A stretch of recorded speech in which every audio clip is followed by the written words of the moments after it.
സ്കോർപിയനെ shoot ചെയ്യാൻ ശ്രമിക്കുന്ന big ഡോണവനെ scorpion തന്റെ വാൽ ഉപയോഗിച്ച് പിടികൂടുന്നു. ബിഗ് ഡോണവനെ രക്ഷിക്കാൻ ശ്രമിക്കുന്ന ലോണി ലിങ്കണെ സ്കോർപിയൻ ആക്രമിച്ച് നിലംപരിശാക്കുന്നു. സ്കോർപിയൻ തന്റെ വാൽ ഉപയോഗിച്ച് ലോണി ലിങ്കണെ കഴുത്ത് ഞെരിച്ച് കൊല്ലാൻ ശ്രമിക്കുമ്പോൾ സ്പൈഡർമാൻ പെട്ടെന്ന് അവിടേക്ക് എത്തിയിട്ട് സ്കോർപിയനെ ആക്രമിക്കുന്നു. ദ 110th സ്ട്രീറ്റ് ഗാങ്ങിനെയും ലോണി ലിങ്കണയും പേൾ പങ്കിനെ രക്ഷപ്പെടുത്തിയ സ്പൈഡർമാനും സ്കോർപിയനും തമ്മിൽ ഒരു വമ്പൻ പോരാട്ടം നടക്കുകയാണ്. പോരാട്ടത്തിനിടയ്ക്ക് സ്കോർപിയൻ തന്റെ കാൽമുട്ട് കൊണ്ട് ആക്രമിക്കുന്നതോടെ സ്പൈഡർമാന്റെ മാസ്കിലെ ക്യാമറയ്ക്ക് ഡാമേജ് സംഭവിക്കുന്നു. സ്പൈഡർമാൻ തന്റെ വെബ്സ് എല്ലാം ഷൂട്ട് ചെയ്ത് സ്കോർപിയനെ ഒന്നനങ്ങാൻ സാധിക്കാത്ത വിധം നിശ്ചലനാക്കുന്നു. അപ്പോഴാണ് സ്പൈഡർമാൻ ഒരു കാര്യം മനസ്സിലാക്കുന്നത്.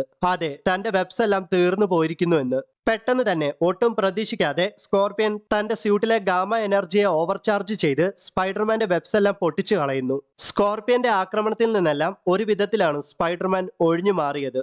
ഇതേ സമയത്ത് നോർമൻ ഓസ്ബോൺ ഡോക്ടർ ഓട്ടോ ഒക്ടേവിയസിന്റെ ലൊക്കേഷൻ കണ്ടുപിടിക്കുന്ന തിരക്കിലായിരുന്നു. സ്കോർപിയൻ തന്റെ വാല് സ്പൈഡർമാന്റെ നെഞ്ചിലൂടെ കുത്തിയിറക്കുമ്പോഴാണ് സ്പൈഡർമാന് ക്രിട്ടിക്കൽ ആയിട്ടുള്ള ഇഞ്ചുറി സംഭവിച്ചിട്ടുണ്ടെന്ന് നോർമൻ ഓസ്ബോൺ മനസ്സിലാക്കുന്നത്.